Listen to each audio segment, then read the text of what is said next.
Aloha everyone, it's Randy Rarick, your host for this year's Hawaiian Island Vintage Surf Auction brought to you by Quiksilver. As many of you know, we produce this auction every other year, and once again we're back to the Blaisdell Center to present 100 years worth of classic surf memorabilia. What we want to do is give you a little sneak preview of what you're going to see this year. From the Elia boards that were made of a solid piece of tree came the plank boards. Now the plank boards are basically in the late 1800s, early teens, they began to import redwood and cedar from the U.S. mainland for construction projects. And this represents a classic 1920s, what's known as a redwood plank board. You can see it's got a nice shape. And what makes this board really unique is the detail work on the logo design. And these are the initials of the original owner. It was RHC Waikiki. So this board was made and then ridden in Waikiki and really represents a great air for the plank boards. And this is the size of the plank pretty much dictated the shape of the board, and this is a really good representation of a 1920s redwood plank board.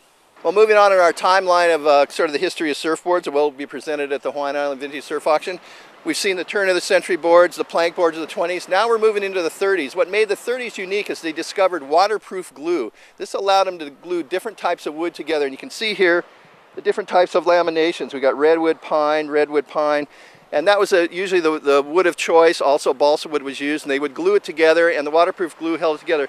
Another unique aspect of this, you can see the nose is kicked up, and this is what's known as a steam nose. What they did is they steamed the wood, and they were able to bend the wood and create rocker because the wood came into straight plank sheets, and this allowed them to create a little bit of kick so they wouldn't purl. So a nice good example of a small but classic 1930s wood board.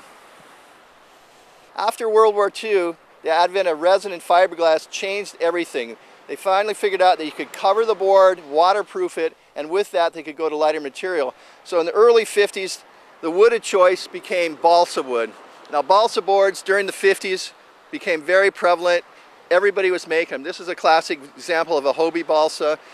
Dale Velzy, and then Hap Jacobs, Joe Quigg, Matt Kivlin, a variety of manufacturers and shapers specialized in balsa. The first foam boards came out in about 1958, and by 1960, foam became the medium of choice. This is a classic Dale Velzy shaped foam surfboard with a 3/4 inch redwood stringer. And what makes this board unique, it actually was used as a prop board for the Gidget series of movies that Hollywood came out in the early 60s. Gidget really opened up the whole nature of surfing, exposed surfing to the masses across America. Well, with the golden era of the 60s evolving to the latter part of the 60s, the Cultural Revolution took over, and also what's known as the shortboard revolution came on. This is when boards went from 9 to 10 foot, began to drop in length down to 8 foot, and then they went shorter than that. This is a classic example of what's known as a mini gun. They went from a big wave gun to a mini gun where the boards went down to about 8 foot. And they got really radical. You can see the pointed tail on this one, the wild colors on it. It kind of, as a drug and the Cultural Revolution took hold, so did the shortboard revolution. They sort of dovetailed with each other. And this really made a classic exchange as boards went from long to short. Another great example of the transition era, this is when boards began to get very light because they went from 2 layers of 10-ounce fiberglass cloth down to single layers of 6-ounce. And it reduced the weight of the boards nearly by 1/3.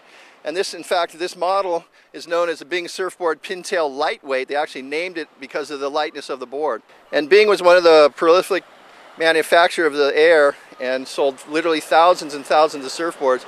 And this was a popular model, as I said, during the transition period from 68 through 1970.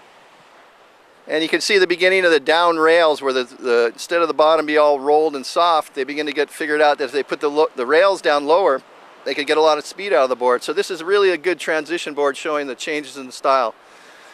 Moving on into the middle 70s, probably the most progressive design that came out of the mid 70s was known as the Stinger. What this was a cutaway design on the tail, and you can see down here how the rail line is cut away and changes. And then also on the tail is what's known as a swallowtail cutaway. And then this is attributed to Ben Ipa. Larry Bertelman, Buttons Kaluhio-Kalani, Michael Ho, and a number of other surfers rode these in the early mid-70s. And these became the boards that everybody wanted to ride.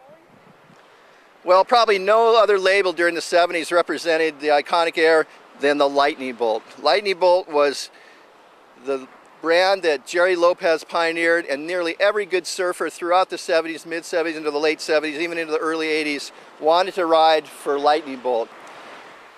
So we want to thank you for joining us for just this little taste of what you're going to see at this year's Hawaiian Island Vintage Surf Auction, brought to you by Quiksilver. The dates once again, July 17th and 18th in Honolulu at the Blaisdell Center. All the boards will be on display on the 17th. We have an antique roadshow type of appraisal that we'll be doing from noon to 4 on the 17th.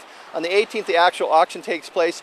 Besides surfboards, as I said, we have memorabilia like surf magazines, decals, stickers, posters, books, all kinds of surf memorabilia. We also have a silent auction which you can come and take part in with lesser quality items and lower priced items. So it's something, a little bit something for everybody. So once again, join us for the Hawaiian Island Vintage Surf Auction, July 17th and 18th at the Blaisdell Center, and you'll come see surfing laid out in front of you, a history of the last 100 years of surfing. On behalf of Quiksilver, I'm Randy Rarick. Mahalo, and see you at the Blaisdell.